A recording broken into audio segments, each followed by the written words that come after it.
இன்றைக்கி வந்து தைப்பூசம் முருகருக்கு ரொம்ப ரொம்ப உகந்த நாள்.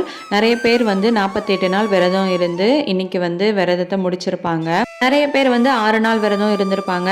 இல்லைனா வந்து இன்றைக்கி மட்டும் ஒரு நாள் ஃபுல்லாக விரதம் இருந்துட்டு அவங்களோட விரதத்தை சாயந்தரம் போல் முடிச்சிருப்பாங்க. வேண்டுதல் வச்ச எல்லாருக்குமே வந்து கண்டிப்பாக அது நடக்கணும் அப்படின்னு சொல்லிட்டு நானும் வேண்டிக்கிறேன்.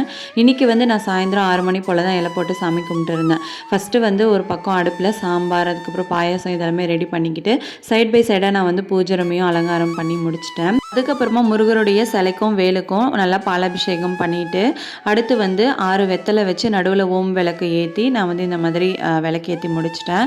அதுக்கப்புறமா வந்து இலையில நான் செஞ்ச நெய்வேத்தியம் எல்லாம் வச்சுட்டு அப்படியே வந்து சாமி கும்பிட்டு முடிச்சிட்டேன். சாம்பார், ஒரு காய், அதுக்கப்புறம் வடை, பாயசம் இதெல்லாம் செஞ்சு தான் நான் வந்து இன்றைக்கி சாமி கும்பிட்டு இருந்தேன். ஈவினிங் வந்து கொஞ்சம் லேட்டாக தான் வேலை எல்லாமே ஸ்டார்ட் பண்ணியிருந்தேன். ஆனால் வந்து ஒரு 1.5 ஹவர்ஸ்க்குள்ளே எல்லா ஒர்க்கும் முடிச்சுட்டு நல்லா திருப்தியாக சாமி கும்பிட்டு முடிச்சாச்சு. தேங்க்யூ.